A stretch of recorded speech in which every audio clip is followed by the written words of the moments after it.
Good morning everyone, welcome back to the channel to our new blog. আশা করি সবাই ভালো আছেন এবং সুস্থ আছেন।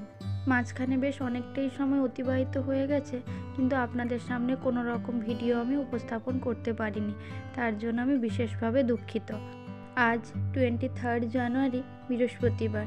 দিনটিকে নিয়ে নতুন করে বলার মতো কিছু নেই আমার, কারণ আজকের দিনটি আপামর ভারতবাসীর কাছে একটি বিশেষ এবং গুরুত্বপূর্ণ দিন। আজকের এই দিনটি আমার পুরো পরিবারের কাছে আরও একটু বিশেষ হয়ে থাকার কারণ হলো আজকের দিনেই আমার মাম্মামের জন্মদিন। আজ থেকে 3 বছর আগেই মেয়েটা প্রথম আমাদের কাছে এসেছিল। ঘড়িতে বাজে এখন সকালেই 9টা মতো। প্রত্যেকবারের মতো এবছরও তাই স্নান সেরে সকাল সকাল রেডি হয়ে চলে এসেছে একটু মন্দিরে পুজো দেওয়ার জন্য। মন্দিরে আমরা সময় মতো পৌঁছে গেলেও কী হবে, ঠাকুরমশাই এখনও এসে পৌঁছাননি। উনি অন্য কোথাও পুজো করতে গেছেন, তাই আমরা মন্দিরের সামনেটাতেই বসে রয়েছি। মন্দিরে আসার জন্য আমাদের কোনো রকম কোনো কারণ লাগে না, যাকে উদ্দেশ্য করেই আসা হোক না কেন, দিনের শেষে আমরা প্রত্যেকে এই প্রার্থনা নিয়েই আসি ঠাকুরের কাছে যে আমাদের বাড়ির প্রত্যেকটা মানুষ যেন ভালো থাকে। আপনাদের সঙ্গে কথা বলতে বলতে এদিকে ঠাকুরমশাই এসে পুজোও শুরু করে দিয়েছেন। চলুন তবে মন দিয়ে পুজোটা দিয়ে দিই, তারপর আপনাদের সঙ্গে দেখা হচ্ছে।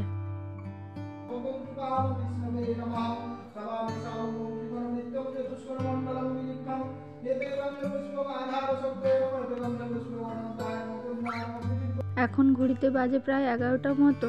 পুজো দিয়ে বাড়ি ফিরে এসেছি, বেশ খানিকক্ষণ হলো।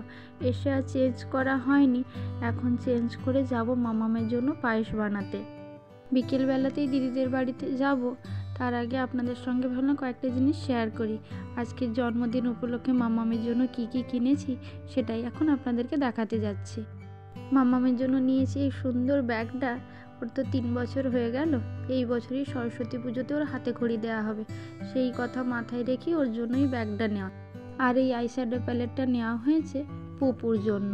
ও অনেক দিন থেকেই আমার কাছে চেয়েছিল, কিন্তু ওকে আর দেওয়া হচ্ছিল না। ভাবলাম আজকে জন্মদিনে তার বোনের জন্য এতগুলো জিনিস নিয়ে যাব, কিন্তু তার জন্য একদম খালি হাতে যাব সেটা তো ঠিক নয়, কারণ তারও তো মনটা তখন খারাপ হয়ে যাবে। এই কথা মাথায় রেখে তার জন্য ওটা নেওয়া হয়েছে, আর সঙ্গে এই ড্রেসটা নেওয়া হয়েছে মাম্মামের জন্য। এদিকে আমার ড্রেস চেঞ্জ করে নেমে আসতে না আসতেই দেখছি মা এদিকে পায়েসের জন্য দুধটা ফোটাতে বসিয়ে দিয়েছে। প্রথমে গ্যাসেই বসিয়েছিল, কিন্তু তাতে দেখা যাচ্ছে অনেক সময় লেগে যাচ্ছে, দুধটা ঠিক ফুটছে না। তাই জন্য মা আবার শেষে উনুনে দিয়েছে। সেই সঙ্গে এখানে কাজু কিশমিশও ভেজানো রয়েছে, আর ওইদিকে আমি চালটাও ভিজিয়ে রেখে এসেছি। প্রায় 2 ঘন্টার প্রচেষ্টা শেষে অবশেষে আমাদের এখানে পায়েস বানানো কমপ্লিট হয়েছে। আর শীতকাল মানেই তো গুড় ছাড়া কোনো কিছুই হয় না, তাই পায়েসটাও আজকে বানানো হয়েছে গুড় দিয়েই।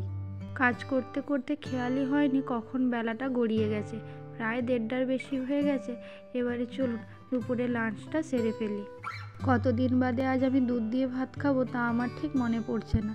বিয়ের আগে মাঝে মধ্যে মাকে বললে মা সুন্দর করে এইভাবে মেখে দিত। যদিও আজকে আমার খাওয়ার সুযোগটা হয়েছে এই কারণেই, কারণ বাড়ির কাছে একটা নিমন্ত্রণ রয়েছে, বাড়ির সবাই খেতে গেছে, কিন্তু আমার খুব ক্লোজ রিলেটিভ ছাড়া কারোর বাড়িতে সেইভাবে খেতে যেতে ভালো লাগে না, তাই আর আমি যাইনি। তাই বাড়িতে ভাবলাম আজকে অত যখন দুধ রয়েছে, ওই দুধ দিয়েই না হলে ভাত খেয়ে নিই। আর বেশ কয়েকদিনই হলো এনার আগমন ঘটেছে আমাদের বাড়িতে, আর আমাদের নিত্যদিনের খাওয়ার সঙ্গী হিসাবে ইনিও আমাদের সঙ্গে তাই যোগদান করেন। বিকেল এখন ওই 4টা মতো বাজে। দুপুরের খাওয়া দাওয়া শেষ করে একটু রেস্ট নিয়ে নিয়েছিলাম। এখন সুন্দর করে সেজে গুজে একটু রেডি হয়ে গেছি, যাব মাম্মামদের বাড়িতে। কথা আর বাড়াবো না, নয়তো যেতে যেতে অনেকটাই দেরি হয়ে যাবে। চলুন এবার বেরিয়ে পড়ি। বাড়ি থেকে বেরিয়ে বেশ অনেকটা রাস্তা চলেও এসেছি। এখনও ঠিক করে সন্ধে হয়নি, কিন্তু ঠান্ডার কারণে চারিদিকটা যেন কেমন ধোঁয়াশায় ঢেকে রয়েছে। এলাম এবার একটা মিষ্টির দোকানে, নেব একটু মিষ্টি আর বাচ্চাদের জন্য চকলেট। পৌঁছে গেছি দিদিদের বাড়িতে। এখনও অবশ্য বার্থডে গার্লের দেখা মেলেনি, আর এদিকে বার্থডে গার্লে পাপা মাম্মা জোর কদমে রান্না বান্না করছে। চলছে এখানে চিকেন পকোড়া ভাজা। চকলেট কে দিয়েছে মাম্মা? কে দিয়েছে? মিমি দিয়েছে নাকি? তো খামোদা মিষ্টি মিষ্টি মিষ্টি আমার মা।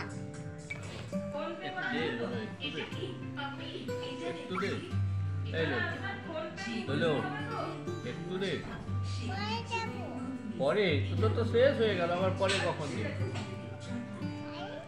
খাই। তুই এটা তো খাবি, আমাকে একটু দে। আরে পরে কখন সেটা? পরে সেটা কখন? তোটা শেষ হয়ে গেল। চকলেট তো সবারই ভারী পছন্দের। এদিকে মেয়ে আমার ঘুম থেকে উঠে এসে হাতে চকলেট পেতে ভারী খুশি। অন্য সময় অবশ্য খাওয়ার একটা রেস্ট্রিকশান থাকে, কিন্তু আজকের দিনের জন্য সব ছাড়। এদিকে মামা যখন বারে বারে চাইছে, কি করবে বুঝতে না পেরে বারে বারে আমার দিকে তাকাচ্ছে যে আমি কি বলি, মামার হয়ে বলি না তার হয়ে বলি। যখনই বলেছি মামাকে দেওয়ার দরকার নেই, অমনি প্যাকেটটাকে সরিয়ে দিচ্ছে তাই হাত থেকে। কেক কাটার জন্য মামাকে রেডি করার আগে এখন সবাই মিলে আমরা বসে পড়ছি চা এবং চিকেন পকোড়া নিয়ে।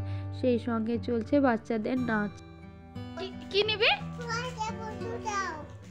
দু বোনই ওদের গিফটগুলো পেয়ে ভীষণ খুশি। মামাম তো ব্যাগটা একেবারেই কাটছাড়া করতে চাইছে না।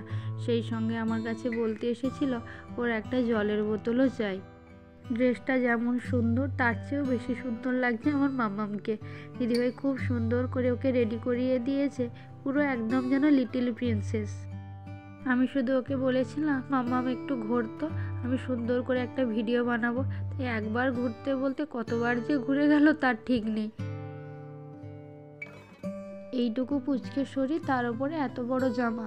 নিচে নামতে যাবে এমন সময় মনে পড়লো হায় ব্যাগটা তো নেওয়া হয়নি, তাই আবার ফিরে আসছে ব্যাগটা আনতে। ব্যাগটাকে নিয়ে যে কি করবে সে নিজেই বুঝে উঠতে পারছে না, আর সেই সঙ্গে আমাকে বলে দিচ্ছে যে কোনটাতে সে কি রাখবে। গান চালানোর পরে যখনই আমাদের মাম্মাম এবং মেহুরানিকে নাচতে বলা হবে, দুজনেই একটা পোজ জানা আছে, দুজন দুজনের হাত ধরে সারাক্ষণ ঘুরতে থাকবে। ব্যাগ কই তোমার? এইটা তোমার কি পছন্দ হয়েছে? কতটা পছন্দ হয়েছে? এতটা পছন্দ হয়ে গেছে? বলে বাবালে আমার মিথ্যে লাগছে মাটাকে, মিথ্যে লাগছে, আমার মিথ্যে লাগছে মাটাকে। মাম্মা মাসা বিয়ার দেখতে খুব ভালোবাসে, তাই ওরই পছন্দের কথা মাথায় রেখে বড়দিভাই মাসা বিয়ার থিমের কেকটা আনিয়েছে।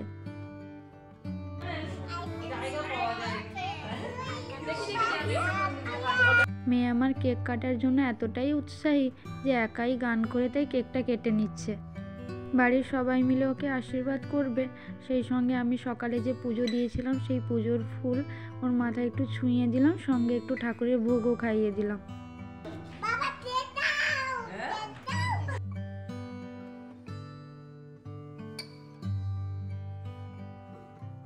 Happy birthday, happy birthday, happy birthday, dear Lolo. Happy birthday to you. রাতের খাওয়া দাওয়া সেরে এখন মামামকে নিয়ে একটু ওপরে এসেছি। ওর মামাই বলল যে জামাটা একটু পরিয়ে দেখো দেখি জামাটা ঠিক আছে কি না। জামাটা একটু বড় করেই এনেছিলাম, জানি লম্বাতে একটু বড়ই হবে, আর ওভারঅল মোটামুটি ঠিকই আছে। আর এখন আমি যে জামাটা মামামকে পরিয়েছি এই জামাটা আমার ছোটোবেলাকার জামা, যেটা আমার মায়ের কাছে আজ দীর্ঘ 20 বছর ধরে খুব সযত্নে তোলা ছিল। আমার মা এই জামাটা পরে চেয়েছিল মামামকে একবার দেখতে যে আমার ছোটোবেলাটা ফিরে পায় কিনা, তাই জন্য মা পাঠিয়েছিল। কিন্তু এই জামাটা পরতে মামামের আরও 2 বছর সময় লাগবে। এটা আমার আরেকটু বড়োবেলাকার জামা তো, তাই ওকে খুব বড়ও হয়ে গেছে।